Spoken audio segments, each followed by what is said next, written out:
What's up, and welcome to another episode of the Grindline Podcast. You're listening to episode 272. I'm your host, Greg. I'm here tonight with Ryan. It is the final episode of the regular season. The Red Wings are currently losing 3-2 to the Montreal Canadiens in game 82. They no longer control their destiny. Right now, the Flyers and the Caps are tied. If the Caps lose and we win, we're in. If the Caps win and we win or anything else, the Caps are in. Like, it doesn't Caps win, matter. they're in. Simple. Yeah. Yep. So it's up to the Detroit Philadelphia can lose Flyers. in Yeah. overtime. The Caps need to lose. That's the big one in regulation. We can't tie them in any fashion. The Penguins need to lose. We can't tie them either. We just need to win. That's what we need to do. Win the game and then hope that the Flyers beat the Caps. So there will be a lot of in-game reaction during this. But the main thing we're going to talk about tonight as this is happening, we're going to talk about a couple things. We're going to look at last season versus this season, even though this game is not done yet. Again, I think we have to talk a little bit more about Lucas Raymond. And then kind of our view on the season as a whole. Was this season a success? Was it a failure? And how are you judging it? I think we're going to start, though, with where do you want to start? Do you want to start with that, or do you want to start with just how Raymond's been doing, how we've been going so far? Let's go with Raymond and how he's been doing since he just basically fucked the team by getting a terrible delay game penalty. I mean, I hate to delay a game penalty anyways. I think it's stupid, but I can't really fault Lucas Raymond for much, considering that he has basically been the best player on the team for the past 3 games. We had Oh, talked about him absolutely. last week and said, hey, Raymond's been on fire. What does he mean to this playoff push? And we kind of went back and forth. And then he must have heard us or listened to the podcast, because then he started torching people. He had OT winners. He had a hat trick. He now has 71 points in 81 games, 31 goals, and 40 assists. And I mean, could Lucas Raymond be your 40 goal scorer per season? Could he be your guy? It's I think that he realized it last night after beating the Habs in overtime. Was the comment post game? It might have been. I forget when it was exactly, but he had a huge opportunity. It's almost a 2-on-0 with him and DeBrincat in early in the game, and he attempted to pass it down in between the face-off dots, nearly to the crease. The Habs player coming in hard. Anyways, passed it, didn't shoot it. He made comment of that and made note of that. And sure enough, wouldn't you know it, from that point, he pretty much was putting the puck on the net and getting crazy with it. And 2 goals. And again, we're seeing him already shoot the puck in a situation where lately you may have thought he'd pass the puck.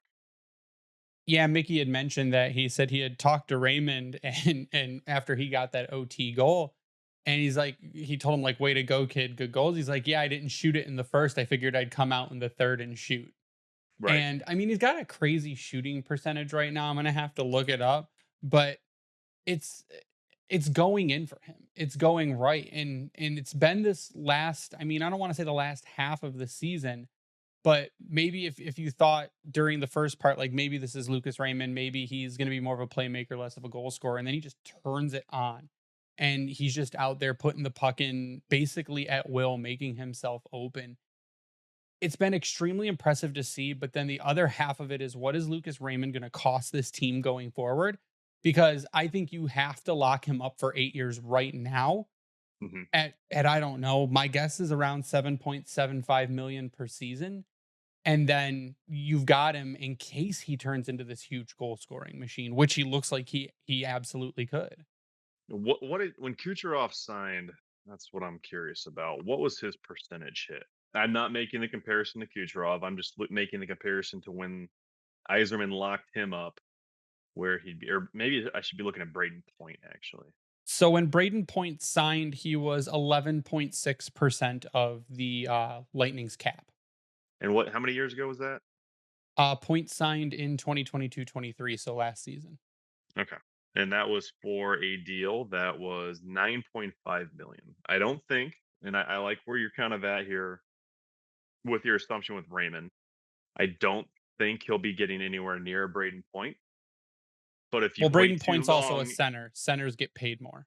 true, fair point. So you got Larkin right now at 8.7, which is currently 10.4% of your cap. We've got a buff, not a buff. The cap is going up, so that percentage is going to drop just a little bit. You got Cat coming in second with 7.875. I mean, do you think that with DeBrincat's history and now Raymond showing a similar possibilities there that they come, like, to your point, they do come in around the same 7.5, between 7.5 8 million? If you compare him to Alex DeBrincat, he might come in around Raymond might come in around 8 then. And you might end up getting Mo in around 8.5 because he's your number one defenseman. I'm going to be scared when Edvinsson needs a contract. That's going to be the next scary one. But I think that Raymond has proven, like, hey, I can be this guy. And if he started the season like he's finishing the season now, he'd have more than 40 goals. We said the same thing about Dylan Larkin.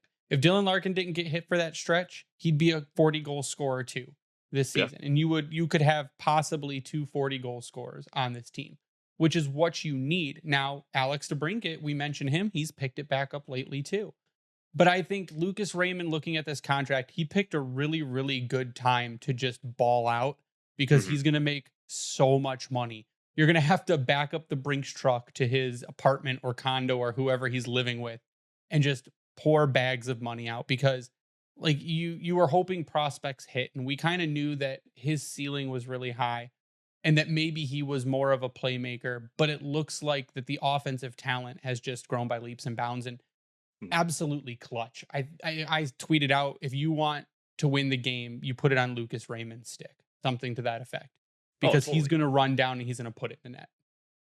And the thing is, he put this team on his back in Larkin's absence several times this year, and we now are seeing what that can be. Granted, I shouldn't say it took most of the season. He's just south of a point per game player, but late in the season when it's mattered, he has stepped up and taken over and been the guy that's on the point sheet. We didn't necessarily see that from Cat, and I think that's kind of what has also hurt us a little bit. Is he got cold? Kane's kind of gone cold. They've had points, sure, but it's not been the difference-making plays that they've really needed. Now, also, without trying to get too far off topic, you could look at a lot of other things for why that has gone that way, and not for a lack of goal scoring, I should say, that they're in this position. But I digress.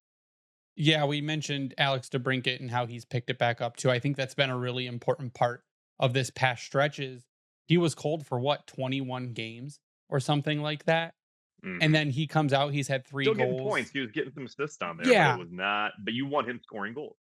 Yeah, he's hitting crossbar, he's shooting wide, and he's still hitting crossbar, but he's got 3 goals in his past 2 games, which has been really impressive. Now, you mentioned Patrick Kane, and you're right. Patrick Kane has kind of gone cold.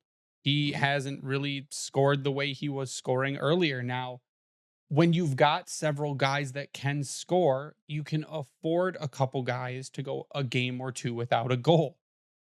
The Red Wings didn't have that for a stretch where the offense just everyone died at once. And that is kind of why you're in the position you're in now. And we talk about the winning streak, and you had a hot goalie in Lyon, and you had the offense clicking up and down the lineup. And when you really looked at it, you were probably thinking, well, you, meaning the person that I'm talking to, maybe, we're thinking this isn't really what this team is. It's what the team could be. You've got the talent to do this, but normally not this consistently. And when you lose Dylan Larkin, not many teams can handle losing their top line center in Hmm. this league, especially when you don't have a 2C who is at or near the level of your top line center. Unless you're losing a Landeskog and your replacement's a McKinnon, it's kind of Exactly. difficult. Or like Or you're losing Drysdale, McDavid, but McDavid. you've got Drysidle. Exactly. Yeah, which they did decent last couple of games without McDavid, who came right back in and did amazing things. But anyway, But then you have Lyon, who he was overplayed. You could tell he was getting tired. He was losing games. He was the not same issue looking we like, ran into with our well, last yeah, three goaltenders: yeah. Huso, Ned, now Lyon. They all just look dead tired. So you look at that losing streak and you go, well, this isn't what the team is either. You're missing, for all intents and purposes, for the entire season, your best player. And you've overworked your goalie to the point of where you can't really rest him because you don't have reliable backup options. and he's letting in goals like crazy. And you got to say maybe the comfortable spot for them is somewhere in the middle, right? The team is not that good, but they are also not that bad. They're in the middle. And what I pulled was last year's statistics to end the season. At the end of the season, the Red Wings were 35, 37, and 10 with 80 points. As of today, before this game is over, they're 40, 32, and 9 with 89 points. If they win tonight, they'll go to 91 points. That would be an 11-point difference over last season, which is huge.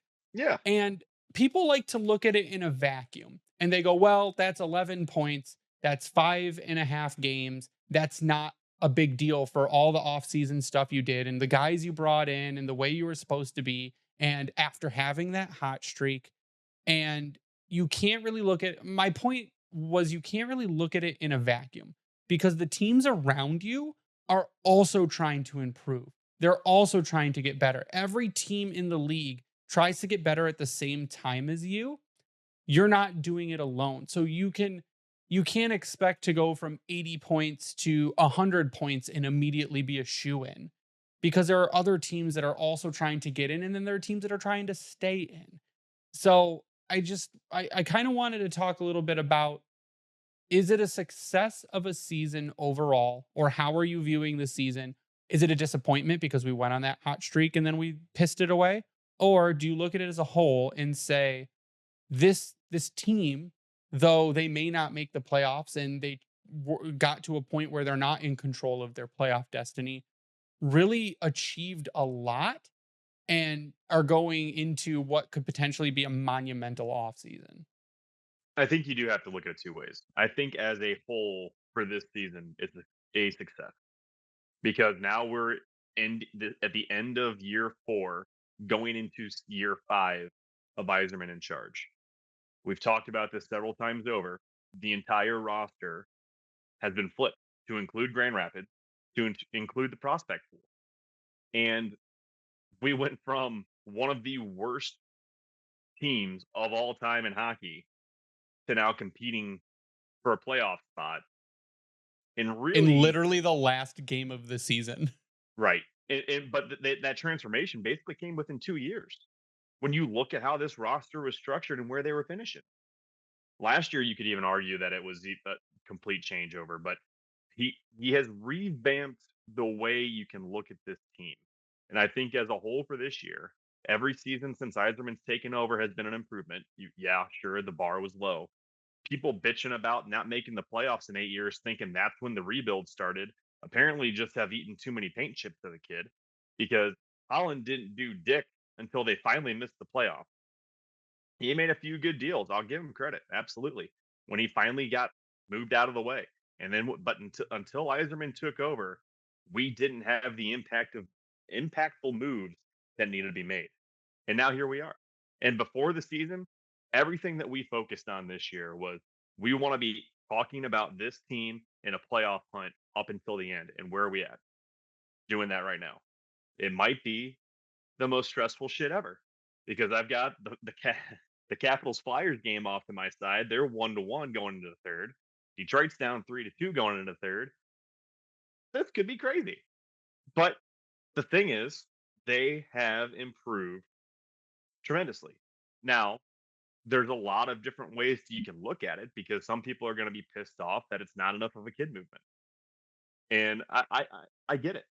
We bitched about wanting Edvinsson all year, and we finally got him. And whenever you've watched the broadcast of late, a lot of raving has been going on. Now tonight, he's had a rough night. I will say that it's been kind of a struggle, and the Canadians have really upped their game in terms of forecheck as well as just playing the body. And right now, Edvinsson's not kind of reacting too well to that. He's been getting tossed around a bit, but he's still playing well. That's all you can ask for. Yeah, he had a really bad giveaway that led directly to a goal yesterday too, Yeah, that too. which I see what he was trying to do. He was trying to get the puck back and out, but he Yeah, wasn't just send paying it off on attention the to what was forehand, behind him man. and it hit his skate. But going back to the We've Ken had a lot Holland, of those type of plays tonight as well, where the yep, guys are just sending it around the boards blindly.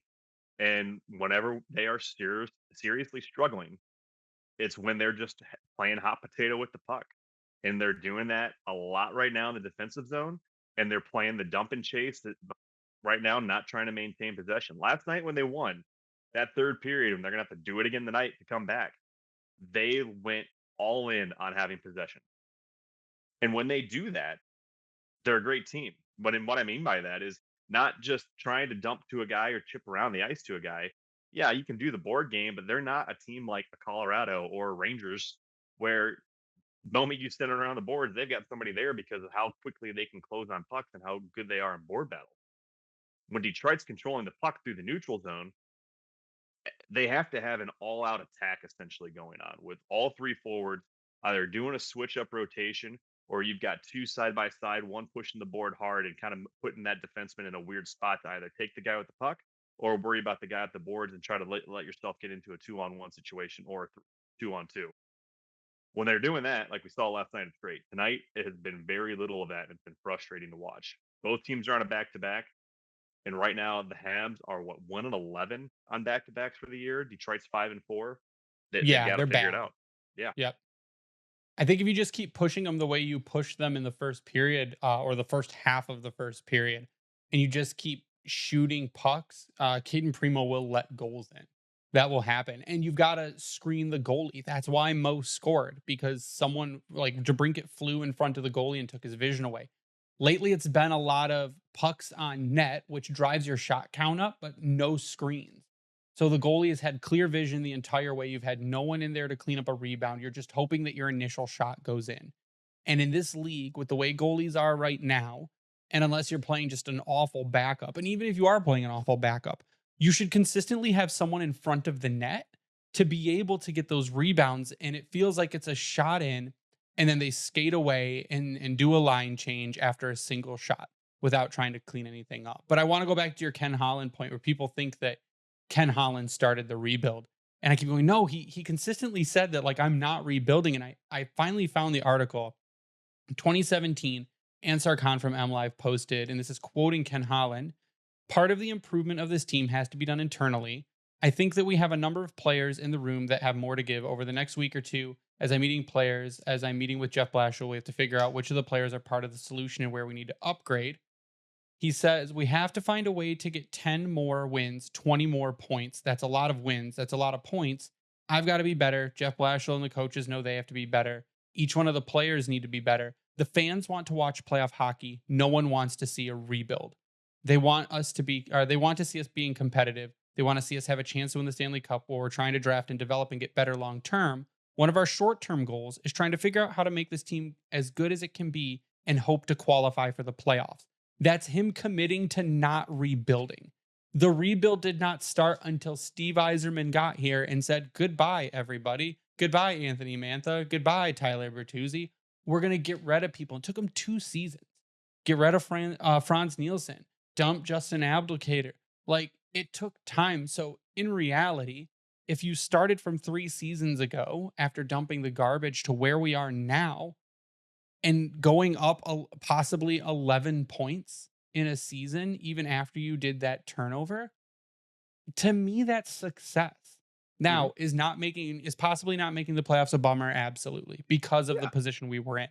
But not making the playoffs does not make this season a failure. There was a lot of growth in guys like Sider, growth in guys like Raymond, Edvinsson coming in next year. You figure you're probably going to have guys like, we'll talk about after the break, guys possibly like Johansson, maybe a Mazur or a Danielson or a Kasper coming into play.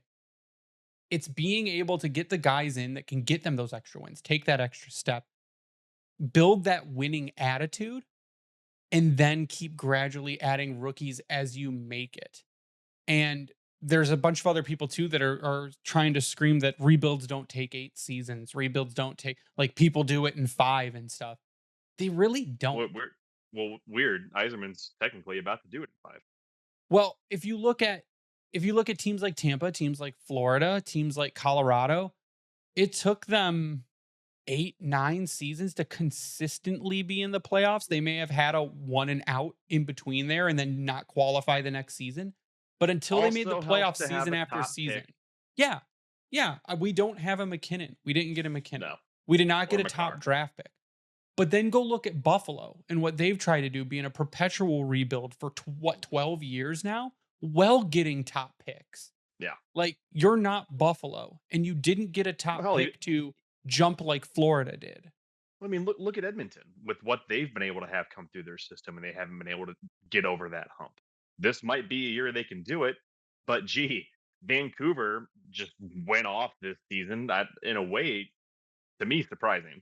You've still got Vegas that they've got to deal with if they make it. Which have they clinched yet? I didn't actually check see what's going on in the West. I think they have. Dallas is a brick shit house right now. Like that is Edmonton has got it freaking tough.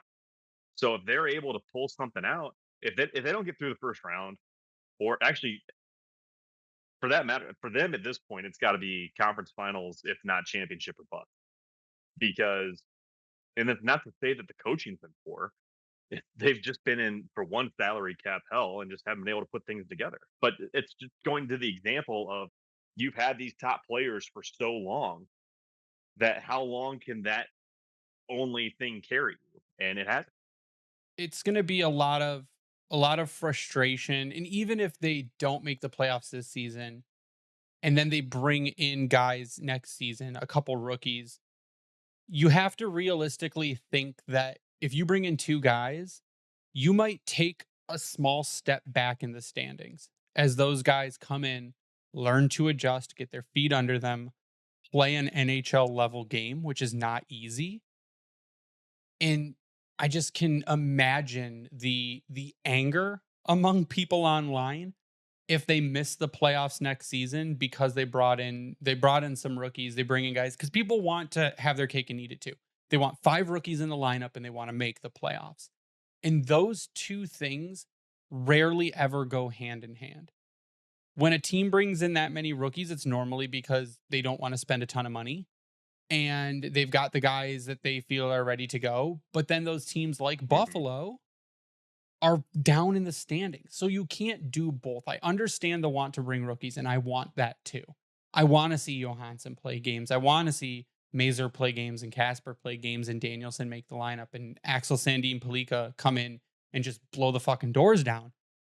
But you've got to also realize at the same time those guys normally don't come in and just explode. They don't come in and just blow the doors off the league and are just 40 goal guys right off the bat. It's normally Mhm. not the thing. So you want the prospects. You're probably going to get some prospects. I think you need to be reserved a little bit when you see maybe a small dip in the standings because you've got new guys on the roster. Yeah, and that's going to be the crazy part about going into next season is that there are going to be young players making a serious case. Like we had the excitement level, I think, for Nate Danielson probably caught us all by surprise. And right now, with how things are going, you're gonna need a high end two-way forward that puts a lot of pressure, like a Dylan Larkin. I think that he could be a surprise player to make the roster next season. And you know what? I'm good with that being in a depth role because you get to ease him in. They did the same thing with, I'm not making the comparison, but they did the same thing with Pavel Datsyuk. They brought him in. He got to play around on their third line on the 2 kids and a goat with Boyd Devereaux and Brett Hull. And guess what? They freaking crushed it. Now, that was a different team. I get it. They had what, 7, 8 Hall of Famers, but if it works on the way this team is There's a getting cap currently now, set up, Ryan. there is a cap, yes, but it could work for how this team is going trending, if you will. Other guys, I wouldn't be surprised if Sandin Pellikka makes things interesting next year. Will they want to probably get him in the AHL? Yes, because we see how things have gone so far for defensemen in Detroit's system.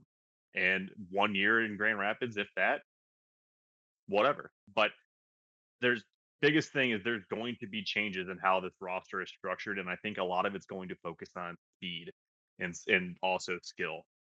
So this is the off season we've been waiting for, to be quite honest. Yeah, Sandy Palika is going to make an interesting case because it was in an article that his coach seems to think he will probably be back in the SHL next season again. I'd be surprised if Pelican is still in the SHL next year. Yeah, I would too, but I mean, weirder things have happened. I think he makes a strong case, especially, and we'll talk about it after the break, especially if you let guys like Shayne Gostisbehere walk. That's a perfect second pair replacement. He's Yep. not going to have the pressure of being a top pair D man. He'll be able to come in, and I think he'd flourish in the NHL in a second pair role. But what we're going to do real quick, we're going to take a quick break. We're going to come back. We will talk just about stuff like that. Who do we think is going to be gone in the offseason? Who might be able to crack the roster? What are we going to look at going into free agency? And yeah, as the Red Wings are still trailing 3-2 in the third period with 17 minutes and 45 seconds left to the Montreal Canadiens. We'll be right back after a word from DraftKings. We know hockey games move fast, but with DraftKings Sportsbook, an official sports betting partner of the NHL, you can score faster than anything happening on the ice. This week, new customers can bet $5 and get $200 instantly in bonus bets.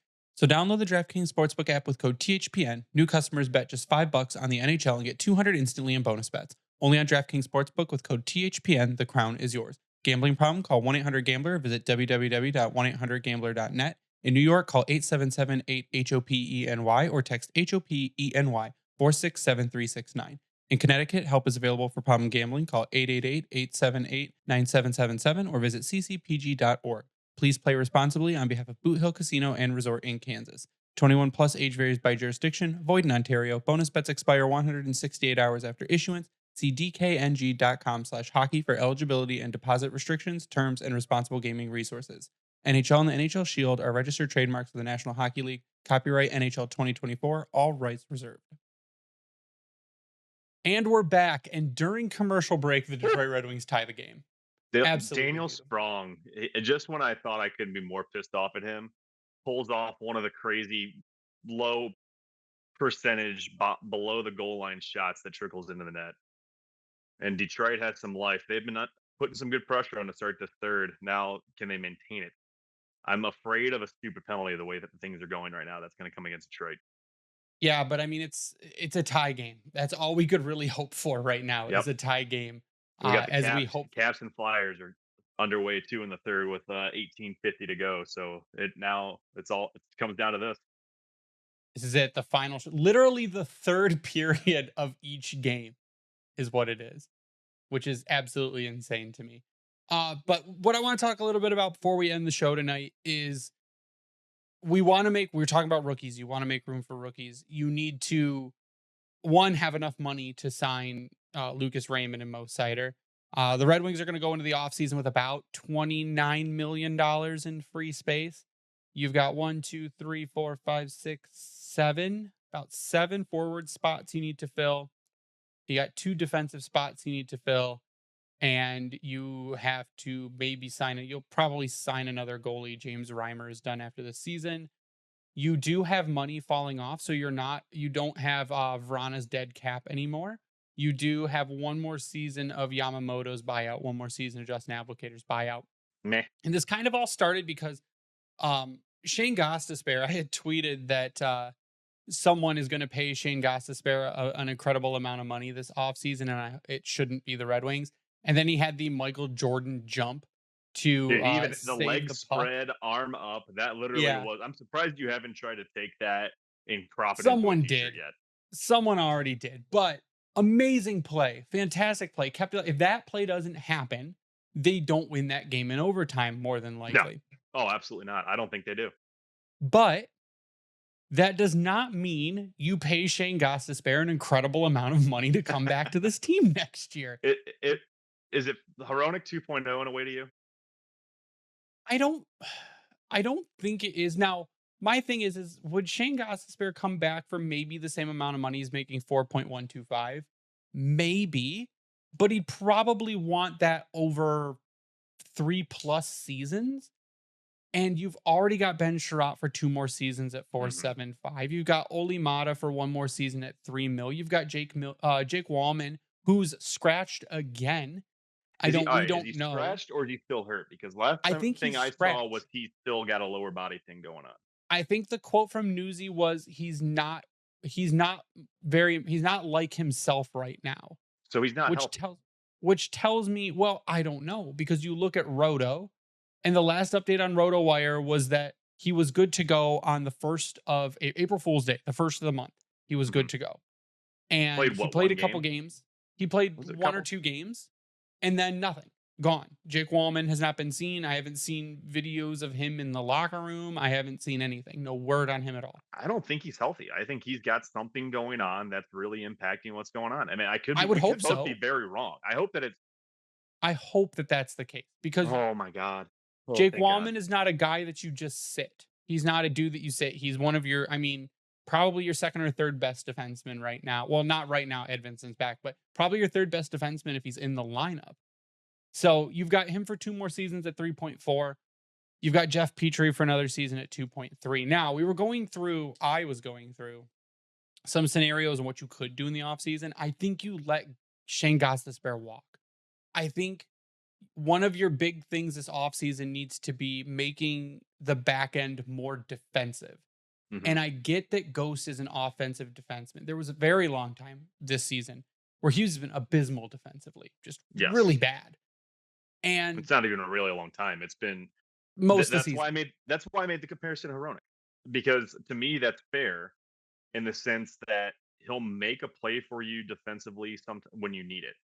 But more often than not, if he's the guy you're relying on to make that big play in the defensive zone, it's going to hurt you. And that's why I've liked the actual pairing with him and Mata because Mata can do that safe defensive play for you to cover for it, which is what we saw with Hronek and ironically enough, Mata. So it's tough because if you're trying to make that transition to really go three righties, three lefties, and with an Edvinsson there, you've got a Johansson that you got to figure out. You got a Wallinder you got to figure out. There's guys that could come in providing some form of offensive punch that now it's not going to be go. I get that. But they can fit the need of a third pairing defenseman for $4 million left.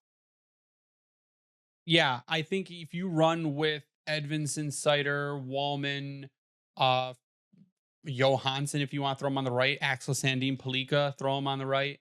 And Ooh, then you've you're going got bold. sure. And then you've got your bottom of Sherratt and you've got Olimata left. So you could throw in, I mean, again, you could trade Olimata. You could bring in another defenseman. I think at the least you need to either buy out Jeff Petry Or or Holl. or find a way to move Justin Holl. Now, Hmm. to move Justin Holl, you're probably going to have to eat over $1 million worth of salary. And I think buying out Jeff Petry would be cheaper, more It cost would effective. because Petry's salary goes to Montreal and Pittsburgh. So Montreal and us, I think it was like 1 million or just a little over 1 million that we'd have to eat, and then Pittsburgh gets like a couple hundred grand or something crazy like that. We've talked about that one And before. I love the thought of just digging the knife a little deeper into Montreal and Pittsburgh by buying out Jeff Petry because you Right. can't trade him unless he agrees to it. And you can't waive him Yeah. unless he agrees to it. You can Yeah. buy him out. Yes. That is literally the only thing you can do without him giving you the go for it sign. Yeah, you make space there, and I think you use and to the not re-signing Shayne Gostisbehere, one of the main arguments was, well, who's going to quarterback the power play? And I said, I think that Sider and Edvinsson are more than capable of quarterbacking a power You could play. Edvinsson potentially could go back there. You've Yep, got Jake Wallman who has done that plenty Wallman. of times, and I think Yep. that Wallman gives you, I think, a little when he's healthy, a little bit more than Ghost, but it just depends on when you how you want to look at it. Both have a great deal that they can provide on the power play at the point. But I like Wallman's shot better, but that's not taking anything away from Gostisbehere's shot because he's got a hell of a howitzer as well. But you have guys already here that could fill that void on the second power play if you bump Sider up to your power play one. Yep. At forward, I mean, David Perron, I know there was Ah, talks about an extension. I think he's gone. Patrick Kane has been asked a couple times in the locker room, like, is Detroit a place you would come back to? And he basically said, yeah, absolutely. It's a place mhm. I would come back to. So there's hope, I think, there as long as his deal's around the same. See it. I think if you want either guy, it's got to be one or the other, not both. And you try to make something either internal to replace one, or you're looking in the free agency market to replace one. And it's got to be similar type of whoever you lose. And it's going to be, if it's Kane that's gone, that's a hard guy to replace, to be quite honest with you. The hockey smarts and what he can provide is really unmatched with a lot of the players on this team other than Larkin, and maybe DeBrincat and Raymond's getting to that point. I think Kane specifically for the locker room aspect too, and just being able Both guys, to both guys. yeah, but I mean Kane from the level of play standpoint Yeah. and what he's been able to do in his career, just those little things, I think are invaluable for someone like a Lucas Raymond. I Hmm. think Lucas Raymond has probably learned a ton from Patrick Kane this season. And when you've got young guys coming up, I think if you could sign Kane to a 3-year deal, I'm taking him over Perron just because of the training aspect, basically. The being able to get the most knowledge to your rookies that are coming in as possible. It's a tough situation that I'm glad I don't have to make the decision on. Can we talk about Lane Hudson for a second, though? That kid is going to be good. The Yeah, I American don't want to talk defenseman. about any Montreal players right now while I we're don't playing either, them. but he's USA kid. Helped him win gold this year.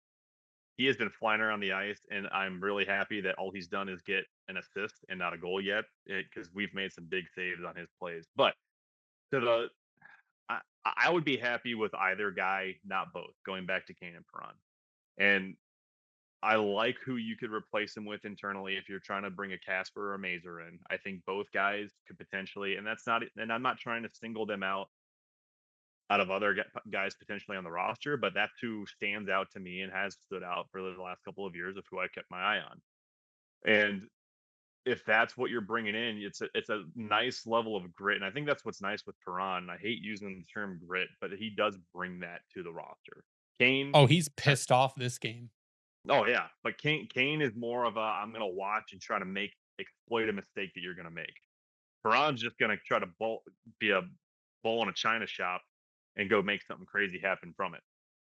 But he can also kill you with finesse, and that's why he's been, both have been valuable on the power play. And I think that's something you really are going to have to focus on if you try to bring someone up internally. And I think that's where you can see Kasper uh, in the future, maybe a Lombardi.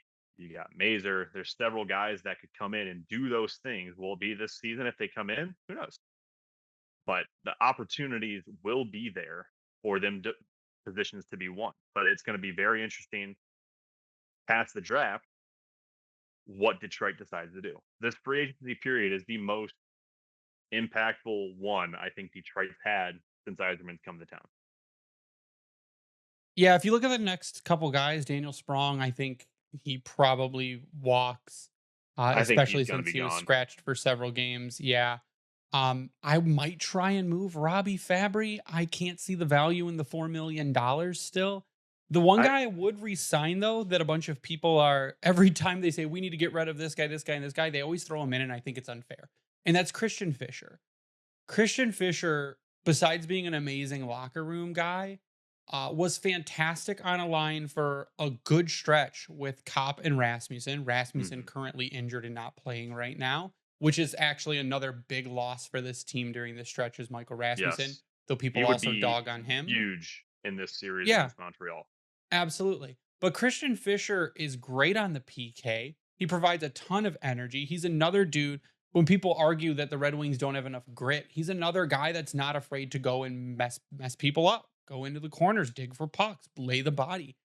I think if you can get him for, I don't know, if you could sign Christian Fischer for 3 seasons at the same cap hit, 1.125 million, I think you absolutely do it. You just Yes, do it because I think he's valuable enough in the role that he plays where you could play him 9 minutes a night and he'd be fine with that. And the team absolutely loves him. And he's a great locker room guy. He's like a school kid when they score a goal. And he's just, well, I just think he's one of those energy dudes that you need on the team, while providing that kind of tough element that the team lacks on a lot of nights. yeah. And what bums me out the most about him is that he's not an actual center. I mean, he can go in there and take draws like any other guy can, but that's where he reminds me of, in terms of usage, a Luke Glendening and a Darren Helm. They can kind of play where you need him to, or he can play where you need him to in the lineup. You're not going to see him really on the first line unless something crazy is going on or he's trying to out there for a defensive stand. But you can rely on him in those key defensive moments late in game. And that's where you look at Helm and Glendenning for all those years. They did all of those things for cheap. And it helped Detroit be very successful in the faceoff dot in particular, which Glendenning is still freaking killing it. Where is he at now? Tampa, right? In Tampa. And Helm, before he stepped away, was crushing it in all things defensively and still had some speed up until his final days. So that's what you And need. he's And not dead, Fisher, guys. Ryan just made it sound like Darren Helm died that his did sound final kind of bad, didn't days. it? Darren Helm is Yeah. not dead. Final playing days. How's that? Is that better? Who just took The out end the of his goalie? career. Are they like Perron hugging just in went net and right took now? Perron took the goalie out. No Prawn got call because he tripped was, into the yeah. goalie. And they're not making a call, and now the Jesus Habs are coming Christ. down. This is going to be like the no call on Raymond, isn't it? No, they didn't score, thankfully. Okay, good. Well, they still got the puck, however. So I think that the Fischer move's a good move, and it makes a lot of sense. And I kind of just want to end tonight on a couple guys that I think I might try and target, because part of my reason for letting Shayne Gostisbehere walk is you recoup that $4.125 million. And you're going to have money to be able to sign. I would use that money on a top six forward, is what I would do. And I'm looking at a couple It turned names. into the Raymond moment. Unfucking believable. So one of the guys I'd look at bringing in is Steven Stamkos this season. 78 games played, 40 goals, 39 assists for 78 points. He's 34 years old, but I mean, you bring him in, you give him 2C duty. He's a guy that is still dependable, like at a very, very high level. Granted, he's playing with Kucherov. He's still at a very, very high level. And you need to solidify that position. That slots in your top six. You can move JT Compher to the wing if you wanted to. And I think you make up ground there. The other guy that I was looking at, though he might be really, really expensive, is Sam Reinhart. No, You not going to happen. need a top six guy, I think. I think you can fill in defense from within. You could go get a guy like a Pesci to go in to slot in on defense. But I think you need to. We use Perron way too much in the top six. And I think you need another high end goal scorer, or at least another center. And I think that if you do Stammer, I think that would be a huge move. Do you think he comes in for an affordable price? Does he take over the Perron contract in your eyes? If that was the case, Well, let me take a look at what he's making right now. So right now, Steven Stamkos is, it'd be a pay decrease there. yeah, he's making 8.5 right now. So I don't know how much of an increase that's going to be. Like I said, he's going to be what, 35? I mean, could you get Stamkos at the same amount? The thing is Tampa's not going to be able to afford him. That's the problem. Right. So I think in any circumstance, they got players they want to sign in the offseason, and they've gone back and forth on. We'd love to keep Steven Stamkos for the rest of his career, and to not saying anything to Stammer, basically saying contract talks haven't gone anywhere. I think it's more likely that he moves than he doesn't. But is some other team going to overpay for him? Possibly, but the problem is too. I mean, maybe he takes less to go stay with the contending team. Maybe that's the trait. I don't really know. But the problem that you're going to run into is if you're bringing in a Stamkos, I think that all but eliminates a Perron and a Kane. Unless You Kane think it would comes get in rid for of? You don't think you could have both of them? no, unless Kane comes back on the deal that he signed, which would be 275, and you get Stammer between 5 and 6. But that's a hell of a stretch. So who would be your targets then going into the offseason? Does anyone immediately pop into your head? No, I've hardly looked, to be quite honest, because it just I don't. I've been trying to avoid taking that peek at this point. But you hate my ideas. No, I don't have a problem. I mean, I like the Stamkos idea. Who else did you mention? Sam Reinhart. Crazy goal scorer Sam Reinhart. He's gonna make you. He's gonna cost you a lot of money. Yeah, right now, Sam Reinhart in Florida is making $6.5 million. Yeah, that's going up. I cannot believe the NHL officials just fucked them that hard. I can't. Right. How many games in a row now has there been a blatant no call? Last game it happened too. Raymond got taken out. Every game. Montreal got possession, basically brought it back on a 5-on-4 and scored a fucking goal. This Every time game. Perron strip in open ice, takes out the goalie, which how the fuck does that not stop play when the puck's in possession down low? No call on the penalty, no call on the goalie being taken out, and then they go down the ice and fucking score. How does this make any sense?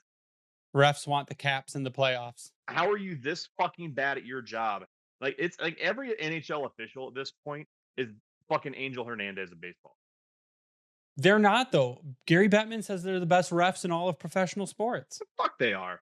Either call the game like it's called or get rid of them, or how the fucking rules are written. So my final thought on Sam Reinhart: 81 joke. games played, 55 goals, 37 assists for 92 points. Last season in 82 games, he had 31 goals and 36 assists for 67 points.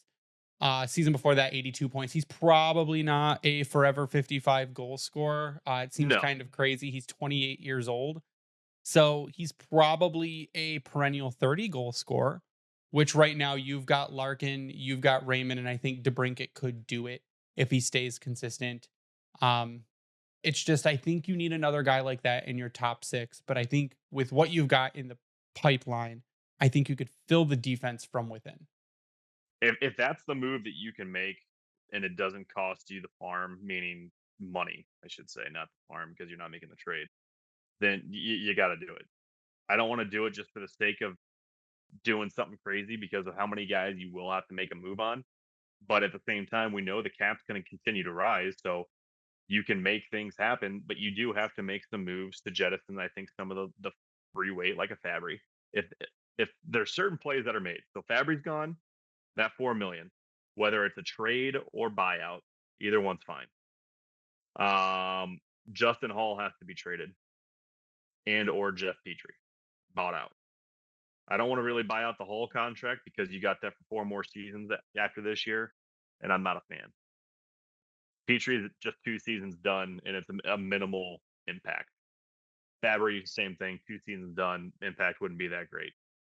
So there's a lot of different ways you could take it, but I think if you can make some room in that first buyout period and then maybe trade one of those guys around the draft, then that opens you up to do internal moves, which would be fantastic, but also be aggressive in free agency to try to bring in some high-end talent. And I think we're going to leave it at that. The Detroit Red Wings are trailing 4-3 off an absolute garbage non-call. The Flyers and the Capitals are tied 1-1 with 8 minutes left in the third. Either way, tomorrow I think I'm going to be pretty happy with the results of the season as a whole. I'm going to be pissed off at NHL officiating more than likely, but I think that this was a good season. I think we learned a lot. It's one of the more positive seasons we've ever been able to talk about, which is fantastic. So it's been really good for us, but this is the last episode of the regular season. Ryan, I want to get your final thoughts before we sign off. Final thoughts. First, I tweeted this out after the game last night. First 40-win season since the 2015-16 season. Also the last time that the Red Wings were in the playoffs in what was Larkin's first taste of it, and also a terrible series as a whole against the Tampa Bay Lightning, if I'm not mistaken. Overall, and I know we're going to touch on all of them, but like, you can't be too crazy upset. Sorry, I'm watching this play unfold with how things ultimately ended. I'll never phrase that. The season as a whole, like you said, win. How it finished since March, they had control of their own fate. They had control of their destiny, and they couldn't win one game over 7, which honestly would have basically put them in a position to be in the playoffs with no problem. Well, they would have had to probably just tie tonight, and I think they would have been absolutely fine. But there's a lot of things that need to happen this season to make things right in terms of long-term success and how they can actually make this a competitive team and make the playoffs finally and get out of this slump, because this is right now teetering on being their longest streak. God, Daniel Sprong, just when you can't, longest streak ever of missing the playoffs. So hopefully that doesn't happen, but we'll see. We have less than 2 minutes to go, and I'm kind of rambling because this game is getting fucking tight. Already ran 33. Yeah. You can follow me online at Bring the Wing. Follow Grindland Podcast on Grindland Pod. We should give a shout out to the Hockey Podcast Network at HockeyPodNet for hosting us and spreading our podcast around. You can check out our collection of exclusive designs over at Vintage Detroit. Those are still up there. They're awesome. They're the only place you should get your Detroit jerseys from and worked on. And go check us out on YouTube, subscribe, hit the like button, turn on notifications, and you'll be notified whenever an episode goes live. But that is going to do it for us tonight. That is going to do it for the regular season. For Ryan, I am Greg. You stay classy, Hockeytown.